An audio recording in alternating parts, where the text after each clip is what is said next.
And thank you, folks, for joining us here today. Thank you, Sean and President Wiesberg, Darren. It's very good to see you all. My friends, my community, our unbelievably committed and talented city staff. Betsy, where are you? On behalf of the City of Oneonta, I thank you for a year of accomplishment. You are the best people to be working with in this moment, this marker in Oneonta's history. As you look at the timeline of this city, I don't think there can be any doubt that we are in a pivotal juncture. This is a light switch moment. We're poised to add jobs and job creators. We're in the next stages of a marketing effort that will bring in new residents and add to our population. This is our desperate need and the linchpin on which so much turns. There are many hurdles, many challenges to overcome, but we are the present generation and inheritors of this city's history of exceptionalism. And I know that we can and will triumph together. Because of our success, new residents will fill and staff our businesses. They'll add to the art and entertainment and to the energy of Main Street, and they'll add to our tax base. They'll complement and expand the ranks of professional services and supply a next generation to agencies and institutions that are at risk for lack of viable succession plans. This is the goal of my time in office, to add 1,000 new residents to the population, to buck the trend of the region and the state and be a beacon to those who want a good life for themselves and their families, a place that exemplifies the very definition of a welcoming community, and we are that. What I knew when I ran for this office is what we have seen evidenced in this past year, that this city may be small and our ambitions great, but our willingness to work together is our superpower. It's the power of our community. The prime objective of my first year has been to foster that sense of community, to create opportunities for collaboration, to enlist many voices, and offer opportunity to anyone with a desire to help, anyone willing to engage in respectful dialogue and creative problem solving. And I am so proud to tell you that my call to action has brought over 150 of our neighbors to the table to discuss ideas and create proposals to spur the debate and the action of city boards and commissions and committees and the Common Council. I'm confident that their continuing volunteer efforts will provide the energy and capacity to change the fortunes of our city, and more quickly than might be accomplished otherwise. It's what is needed in this moment. We're standing at the door. It's open a crack, but we have to push our way through. We have to, and I know that we will, as a community. This past year has seen the city operating with impressive results, from West Street repaving that came in on schedule and on budget, to the installation and expansion of an entire electrical system in Newell Park, to a water and sewer upgrade that included the phase 1 completion of the wastewater treatment plant upgrade, to the installation of a smart city lighting project that will enhance safety and security and provide the ambiance of a soundtrack for shopping and strolling and otherwise enjoying our downtown. Now, having spent these 14 months watching, I have been struck by the staff's commitment and their passion for the city and its future. And everyone should know and take pride in the quality of your city government and in that of its city administrator. I'm happy to report that the failed experiments of the last decade are done. In 2023, the city administrator and the mayor work in sync, and I cannot imagine a more effective form of government. I feel very lucky to have the partnership with Greg Mattice. He's a team builder, and he has led the team by example, and no one works harder. And that goes a long way with me. Those who know me know that it's all about team. It means everything. To be successful, to compete and win the day. It's my overarching goal to change the trajectory of the city and the level of involvement that everyone in the community has in making this a great place to live. To everyone who has put their faith in me and backed that vision, thank you. I will not let you down.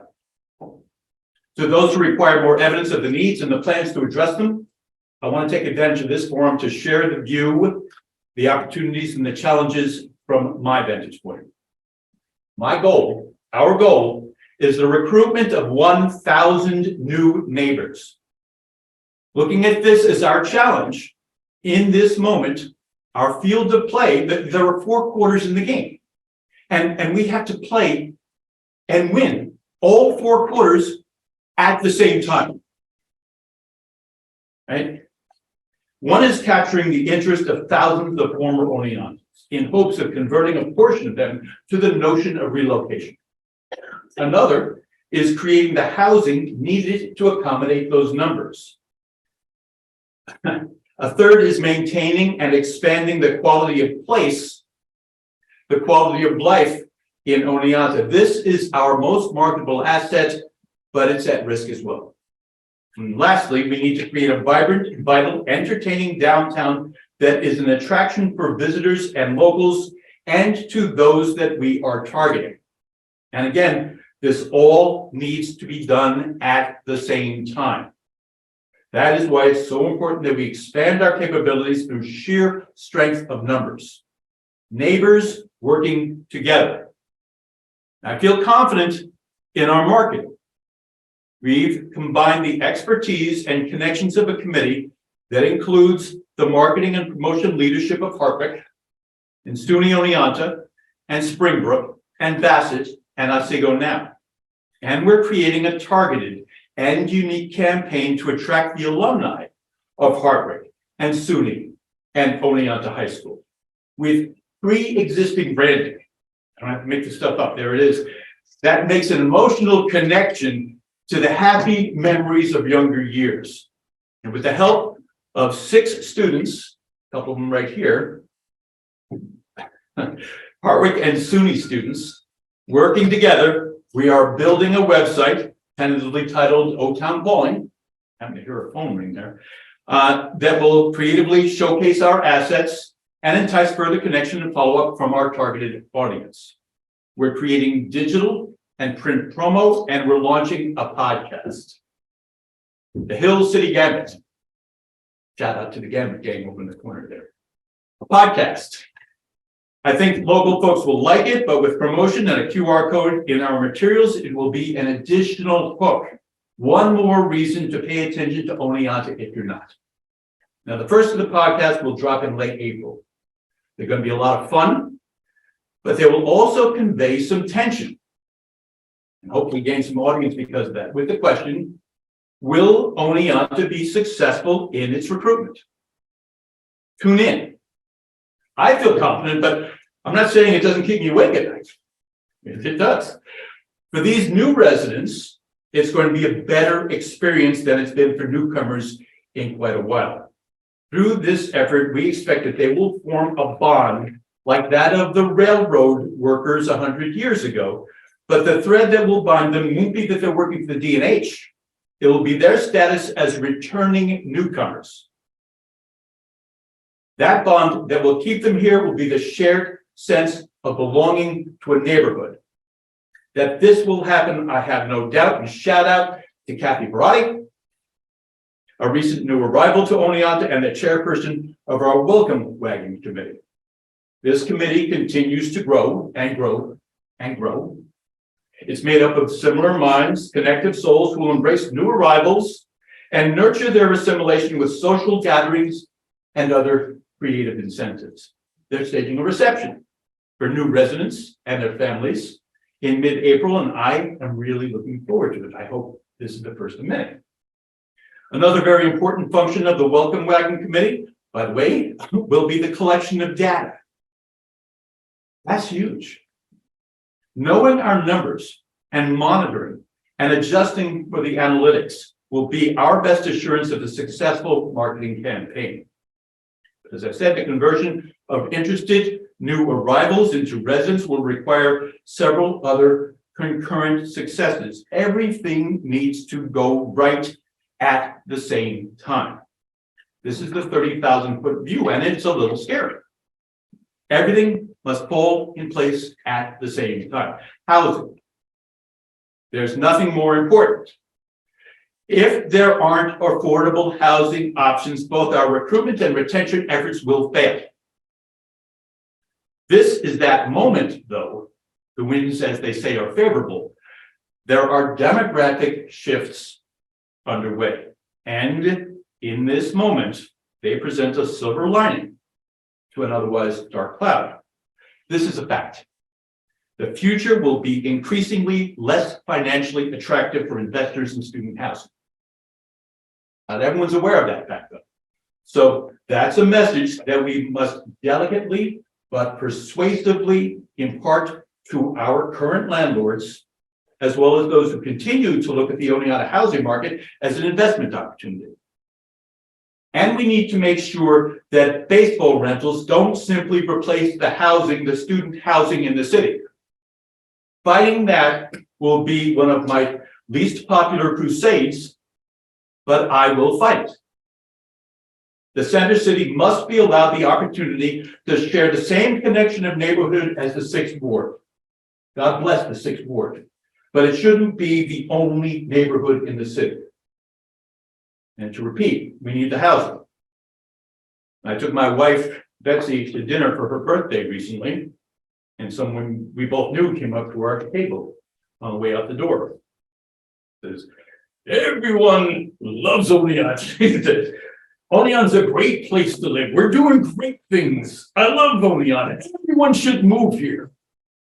And so after a bit, he left, we said goodbye, great to see him. And then from behind me comes this little voice. This woman says, she says, oh, so you're the mayor? So she's a new arrival and got a job at the college, and she had to search for 6 months to find a home locally. So we're working on it. We're working with developers and courting others, and we will find creative opportunities to enhance the city's density. Our Housing Commission is actively strategizing ways to improve our neighborhoods, find and promote developable parcels, maximize use of upper floors, determine options for senior housing and support for those aging in place, identify refugee housing, and pave the way for more affordable housing, market rate housing, and long-term rentals, and smart growth. Each of these unique topics are the charges of the Housing Commission work groups, each made of community volunteers in serious discussion of solutions.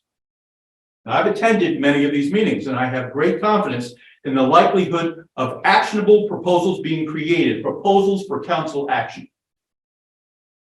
We're going to get there. We're on track. So we have strategies in place, marketing and housing. What else will those considering relocation be looking for?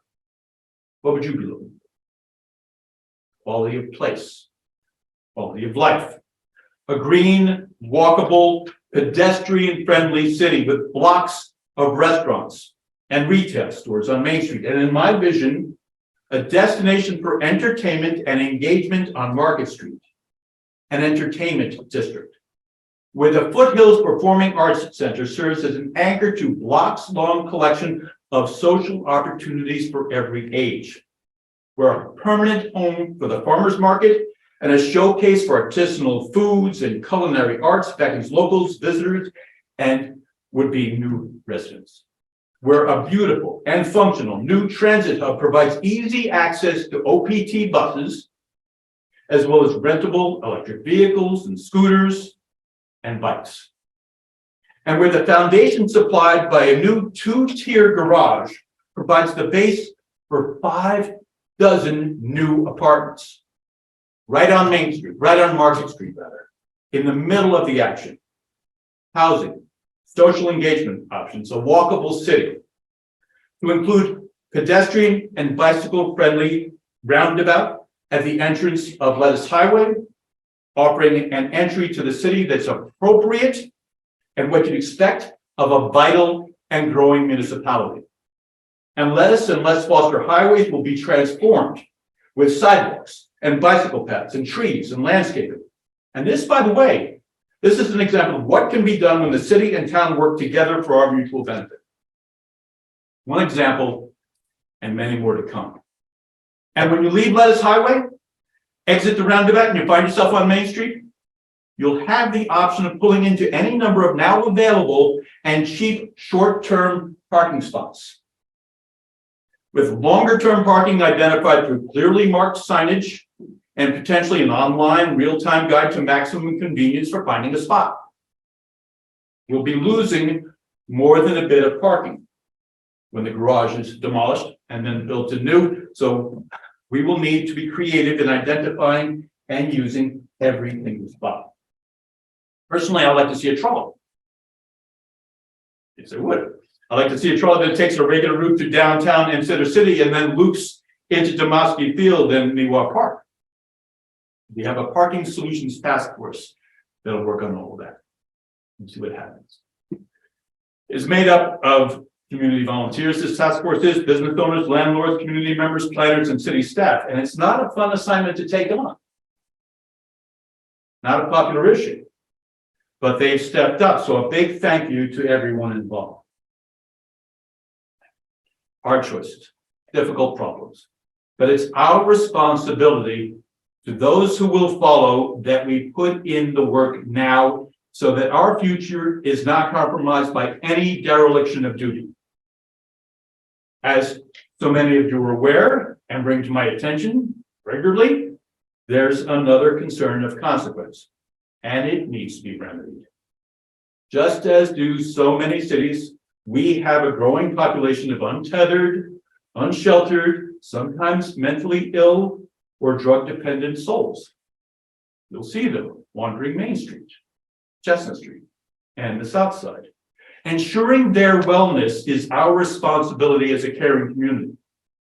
I was proud to play whatever small role I did in the Department of Housing and Urban Development's awareness of Oneonta's homeless issue. They watched my videos. Kind of cool. But it was the strength of the application and the case made by Opportunities for Otsego and its local partners and the daily challenges of assisting our at-risk population that won the day. And a grant for $750,000 to provide support services and shelter to those so desperately needy. Now, caring for our least able is a moral imperative, but the acceptance of help cannot be forced upon anyone. Even those most at risk have the right to refuse help. So working with Chief Witzenberg on the creation of an educational campaign for our downtown and the community so that they could be well informed of the appropriate actions or phone calls to make when they see a need to intercede. A Citizens Academy. I want to take just a quick minute here to acknowledge Chief Witzenberg, who I guess is dealing with some illness in the house. Going round and round, he's got little kids. Chief Witzenberg, it has been my pleasure to get to know him, and my respect for him knows no bounds. He's inventive, informed, empathetic, and caring. Are you listening, Chief? He's a real leader. And the regard and the esteem in which he's held by every leader of every agency that has worked with him should be noted and celebrated. He created the Community Solutions Panel, the original ad hoc committee, pulling together state, town, college, and city law enforcement, social, medical, emergency services, and others who provide a lifeline to those desperate for help. And a shout out and recognition of Mark Davis, and the Community Wellness Committee, who are doing such important work to address the concerns of our youngest citizens and their families. Childcare, food insecurity. They've identified gaps and are working on ways to fill them. A current topic and proposal in the works, and one that I absolutely heartily endorse, is the formation of a public-private partnership and creation of a community center, offering one-stop access to resources and community programs, social opportunities, and a whole lot more. Will Rivera advanced that idea at a youth-themed summit of the committee just a few weeks ago. And that proposal is the very definition of community wellness. While we work to identify ways in which we can provide greater levels of service to everyone in need and enhance our affordable housing options, we do have to make our cities safer and more engaging and more vital, especially to those who might otherwise be reluctant to visit, let alone move here. There's an initiative underway to exponentially increase the attractiveness of downtown to visitors. A couple, actually. We put together a committee that will be identifying strategies and creating campaigns to substantially increase foot traffic. Engagement marketing. Thank you, Katie Lepori-Shu, for leading that. And thank you too to Emily Falco and Glenn Carson and Ed May for bringing to life a very cool new congregate space, the Alleys of Peace, with festive lighting and murals and God only knows what else. Another committee and another initiative is focused on Muller Plaza. We have a group coming together with representation from Oneonta High School, the colleges, and the art and performance organizations in the community that will be identifying, vetting, and scheduling use of Muller Plaza by artists and performers and vendors and others, with hopes that any day, any week, at any time, a visitor to our downtown will find an entertaining reason to spend time on Main Street. Think Ithaca Commons. And actually, on the subject of Muller Plaza, we have another task force that's looking at the construction of not one, but two performance stages. One in Muller Plaza, large enough to accommodate half a dozen performers and dedicated to the legendary Al Galladoro. Yeah, Al heard that. And another significantly larger performance stage that honors Oneonta's own Jerry Jeff Walker, which will be nestled in Beawa Park. These will spring to life through a combination of ARPA funding and the contributions of, to no one's surprise, the Future for Oneonta Foundation. So, Al Kleinman, I presume you're listening. Thank you, as always, to one of the city's great benefactors, Al Kleinman. As the visitor continues their stroll down Main Street, they will be certain of one thing: Oneonta is a college town. The flags of Hartwick and SUNY will be fluttering, and both will have downtown footprints. SUNY with an engaging ground floor presence on the corner of Deet Street, and Hartwick up just a block or so in the Grain and Beverage Innovation Center in the Deet Street lofts. The lofts, by the way, will open their doors in the next couple of months, paving the way for addition of dozens upon dozens of new residents who will view downtown as their backyard. That's just a taste of the energy that you'll be seeing. With the opening of the Ford on Main, Springbrook's reimagining of the Ford block, the new vitality of Main Street will be palpable.